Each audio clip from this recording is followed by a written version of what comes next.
Eu não sou mais, eu tenho idioma. Isso é idioma.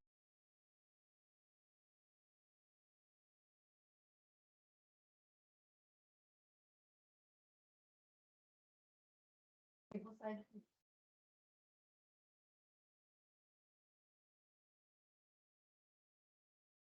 É, né? A melhor coisa.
Ah,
O transformador, tem um bloco de retificação, o capacitor de filtro, o regulador de tensão e um capacitor de saída recomendado pelo fabricante.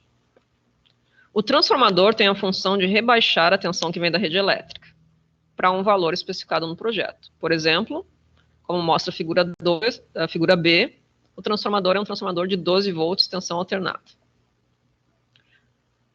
O símbolo da figura A representa o transformador da figura B. Então, eu tenho na entrada, no primário, 2 fios, que seriam os 2 fios vermelhos da figura B. Na saída, no secundário, eu tenho também 2 fios, que seriam os fios azuis. Note que, comercialmente, o transformador vai ter especificação de tensão de entrada, tensão no primário, e vai ter tensão de saída, tensão no secundário. Além disso, ele deve conter uma especificação de corrente ou de potência. No caso do transformador da figura B, a entrada dele é de 230 volts AC, tensão alternada, e a saída dele é de 12 volts, tensão alternada também, 500 mA.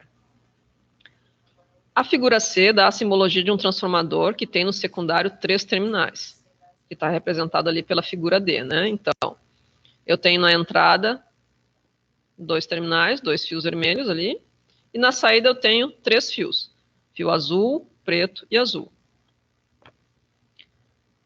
Sob o transformador está colada uma etiqueta, onde diz ali, ó, 12, 0 e 12 volts. Tá? O que significa isso? Significa que no fio azul, terminal 1, eu tenho 12 volts, que o fio preto, terminal 2, é o terminal comum, e que o outro fio azul tem 2 volts, que seria o terminal 3. Se eu medir entre o terminal preto e um azul, eu vou ter 12 volts, e se eu medir entre o terminal preto e o outro azul, eu tenho 12 volts. Entretanto, se eu medir entre os terminais azuis, eu vou ter a soma, eu vou ter 24 volts. Os circuitos retificadores, eles têm a função numa fonte de alimentação linear de transformar a tensão alternada que vem do transformador em tensão contínua pulsante. Existem 3 tipos bem comuns de retificadores, que são o retificador de meia onda, que usa apenas um diodo, o retificador de onda completa, derivação central, que usa 2 diodos, mas que precisa obrigatoriamente usar um transformador com 3 terminais no secundário, e tem o retificador de onda completa em ponte, apresentado ali no esquema A e no esquema C. Note que o esquema A e o esquema C representam o mesmo retificador. Então, o retificador entra a tensão alternada, então tem a marcação ali, ó, tensão alternada e tensão alternada. O objetivo do retificador é transformar alternada em contínua. Então, ele obrigatoriamente na saída dele tem a identificação do terminal positivo e do terminal negativo. Um retificador de onda completa, qualquer em ponte, ele pode ser construído com 4 diodos retificadores, representados ali na figura D, ou eu posso comprar uma ponte retificadora pronta, que é o que mostra a figura B. Se eu compro essa ponte retificadora pronta, ela já vem com essa marcação, ó, das saídas, indicando positivo e negativo, e das entradas para tensão alternada. Quando eu vou comprar ou substituir um diodo, ou uma ponte retificadora, eu devo observar o valor de corrente que esse diodo suporta, ou essa ponte retificadora suporta, e o valor da tensão reversa. A tensão reversa é o valor de tensão que vai ficar sobre o diodo, ou sobre a ponte, quando ela estiver polarizada reversamente, ou seja, quando aquele diodo não conduz. O capacitor de filtro, ele serve para pegar aquela tensão retificada, que é uma tensão alternada, uma tensão contínua pulsante, e uma tensão mais contínua, né, mais retinha. Então, a figura A e a figura B trazem o símbolo do capacitor eletrolítico, Então, o capacitor eletrolítico é aquele que tem polaridade, ou seja, eu tenho que cuidar quando eu ligo ele, porque ele tem um terminal, que é o terminal positivo e um terminal negativo. O terminal negativo é representado ali na figura A pela barrinha preta e na figura B pela curvatura. Os capacitores eletrolíticos normalmente têm valores na casa dos microfarads. Além do valor do capacitor em microfarads, eu tenho também o valor de tensão que ele suporta. Então, a figura C, o capacitor suporta um valor de tensão de 25 volts, e na figura D, ele suporta um valor de tensão de 35 volts. Como o capacitor eletrolítico tem polaridade, essa polaridade vai estar identificada no componente, obrigatoriamente. Então, na figura C, vai ter uma barra branca ou cinza, indicando o terminal negativo, e na figura D, que é um capacitor SMD, aquela, como se fosse uma meia ou lua preta, indica o terminal negativo. Se eu já tenho a tensão contínua já, eu posso então usar um regulador de tensão para definir um valor de tensão de meu interesse. Para isso, eu posso usar um regulador de tensão. O regulador de tensão ele é um circuito integrado, que o objetivo dele é pegar uma tensão contínua e regular ela num valor que eu quero. Comercialmente, eu tenho reguladores de tensão para tensões positivas fixas, como, por exemplo, 78, então eu posso ter 78, 0,5, 0,9, 78, 12. Posso ter também reguladores de tensão fixa negativa.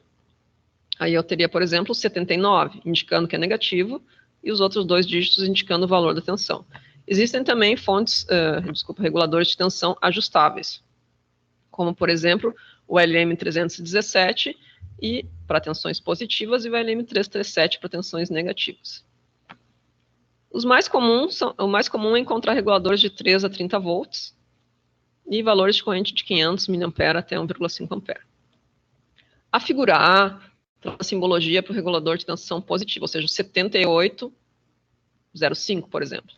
Note que na simbologia o pino 1 é o VI, V input, tensão de entrada, pino 2 é o GND e pino 3 é o Vout, ou seja, tensão de saída. Já para o LM317, que é um regulador ajustável, o pino 3 é a tensão de entrada, o pino 1 é ajuste e o pino 2 é a saída. Então eu tenho que cuidar bem quando eu estou lendo o esquema eletrônico para não me confundir. Os encapsulamentos, ou seja, aspecto real, formato do componente, pode variar. Então, o mais comum de achar os reguladores 78, da família 78, é o encapsulamento TO220, que é indicado ali na figura C. Note que esse encapsulamento TO220 não serve somente para reguladores de tensão, ele serve também para transistores, para TRIAC, SCR, enfim. Então, eu tenho que cuidar, quando eu olhar um componente, eu tenho que, além de achar que eu tenho que ler estampado o nome dele na frente, no corpo dele. Existem ainda outros encapsulamentos. Os metálicos, ali da letra D, da figura D e F, e o encapsulamento SM dele, que é o TO263 da figura E. Sempre devo baixar o datasheet do componente e observar qual é a capacidade dele em termos de corrente. Você tá bem? Não gosto de 69, sabia? Eu acho que 69 não deveria existir. Você tá passando o Senai Play e aparece propaganda. Isso. Traga minha aula. Eu tenho que fazer minhas técnicas. Gravar.